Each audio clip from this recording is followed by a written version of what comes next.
Hello बच्चों, आज हमारी क्लास 12 में जो है 3 डायमेंशनल ज्योमेट्री की लास्ट क्लास है और सिर्फ आपका बच्चों 2 टॉपिक रह गया है।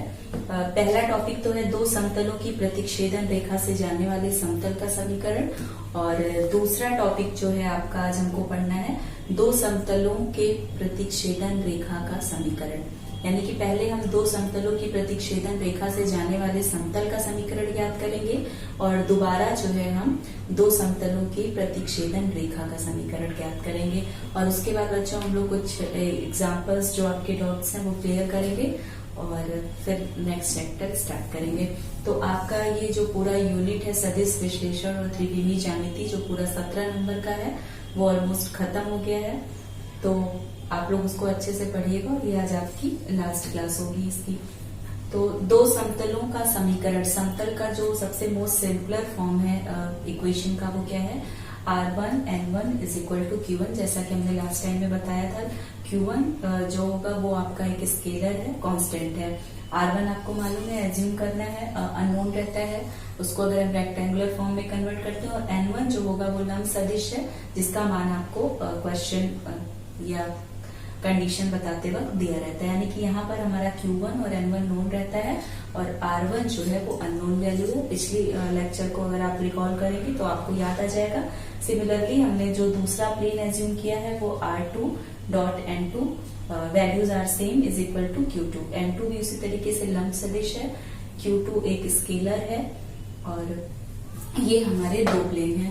तो जब हम पक्षांतर विधि से Q1 को इधर लेकर के आते हैं तो ये आपका हो जाएगा R1.N1 - Q1 = 0 और जो दूसरा हमने यहाँ पर एजम्पशन किया है R2.N2 - Q2 = 0।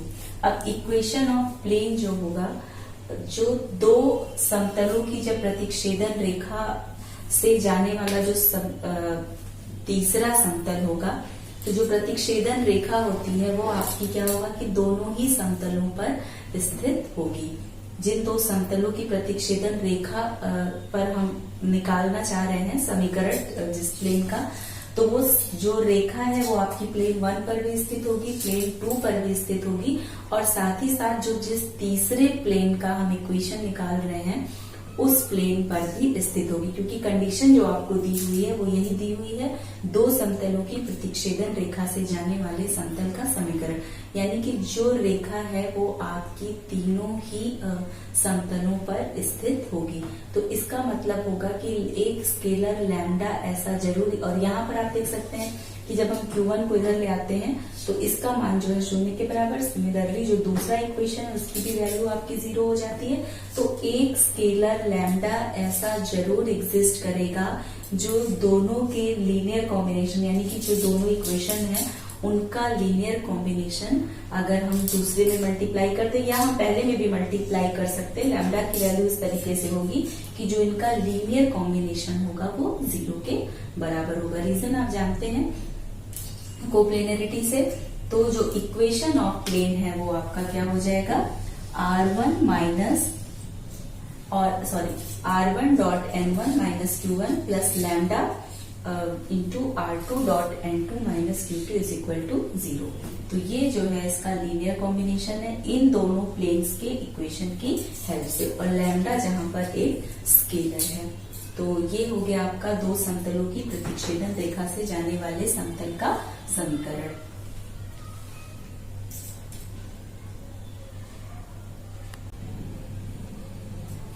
नेक्स्ट है बच्चों 2 समतलों की प्रतिच्छेदन रेखा का समीकरण। समतल हमने एज्यूम किया है R.N1। R चूंकि अननोन रहता है, जो एक पॉइंट रहता है, तो इसलिए हमने R को दोनों में सेम रखा है। R वेक्टर और जैसे कि हमने पिछली वाली इक्वेशन में R1 और R2 लिखा था, लेकिन R1 जब दोनों समतल का प्रतिच्छेदन हो रहा है और उस पे हम तीसरे, तो जो ये R वाला पॉइंट होगा बच्चों वो कॉमन होगा, यानी कि R1 = R2 होगा। तो यहाँ पर जो हमने पिछले टॉपिक में आपको 2 समतलों की प्रतिच्छेदन रेखा से जाने वाले समतल का समीकरण बताया था, तो वहां पर आपका जो है कि R1 = R2 होगा। तो R और R, क्योंकि सपोज दैट अगर आप इस तरीके से समतल का प्रतिच्छेदन किसी भी तरीके से आपका हो सकता है, आप इस तरीके से भी मान सकते हैं। तो जो P बिंदु है, अब चूंकि हम इसकी मूल बिंदु से दूरी निकालते हैं इस तरीके से, P यहाँ पर कोई बिंदु है और ये मान लीजिए आपका P1 बिंदु है, और हम फ्री वेक्टर्स पढ़ते हैं तो बिंदुओं को हम एक स्थान से दूसरे स्थान पर शिफ्ट कर सकते हैं। आपको मालूम है फ्री वेक्टर्स को मूव करते हैं और अगर हम उसकी डायरेक्शन और मैग्नीट्यूड को चेंज नहीं करते हैं तो उनका बिहेवियर किसी भी समतल पर जो होता है वो एक ही तरीके से होता है। तो जो इसके पहले आपको इक्वेशन बताई थी उसको और आप इलोबरेट कर लीजिएगा, तो जो ओरिजिनल इक्वेशन होगी बच्चों वो आपकी इस तरीके से होगी, r vector dot n1 vector minus q1 plus lambda r vector dot n2 vector minus q2 is equal to 0। आते हैं अपने नेक्स्ट टॉपिक पर, दो समतलों की प्रतिच्छेदन रेखा का समीकरण। समतल हमने एज्यूम कर लिए हैं और एक यहाँ पर हमको एजम्पशन मेक करना है कि जो एक वेक्टर ए हम लेंगे जो मूल बिंदु से रेखा पर लंबवत है, मूल बिंदु से रेखा पर, यानी कि जिस रेखा का हमको समीकरण निकालना है, और जो रेखा है वो आपकी दोनों ही समतलों पर स्थित होगी। अब जब रेखा दोनों समतलों पर स्थित होगी तो आपके जो लंब सदिश n1 यानी कि पहले प्लेन का जो लंब सदिश है वो n1 वेक्टर है, दूसरे प्लेन का जो लंब सदिश है वो आपका n2 वेक्टर है। तो जो रेखा होगी इन दोनों ही सदिशों पर लंब होगी, यानी कि वो n1 पर भी लंब होगी और n2 पर भी लंब होगी। जब रेखा n1 और n2 दोनों पर लंब होगी तो n1 क्रॉस n2 जो रेखा होगी, आप जानते हैं कि अगर n1 और n2 दो वेक्टर्स हैं तो उन दोनों का जो क्रॉस प्रोडक्ट होता है वो दोनों ही सदिशों पर क्या होता है, परपेंडिकुलर होता है, लंब होता है। और चूंकि रेखा जो है वो दोनों ही समतलों पर स्थित है तो जो जिस रेखा का हमको समीकरण निकालना है उसमें जो n1 और n2 है वो भी रेखा पर क्या होंगे, परपेंडिकुलर होंगे, या हम ये कह सकते हैं जो रेखा है वो n1 और n2 पर परपेंडिकुलर है। और अगर रेखा n1 और n2 पर परपेंडिकुलर है, और हम जानते हैं वेक्टर प्रोडक्ट की डेफिनेशन से कि जो n1 क्रॉस n2 होगा, यानी n1 वेक्टर क्रॉस n2 जो लाइन होगी वो जो है तब गिवन लाइन, जिस लाइन का हमको इक्वेशन निकालना है उसके पैरेलल होगी।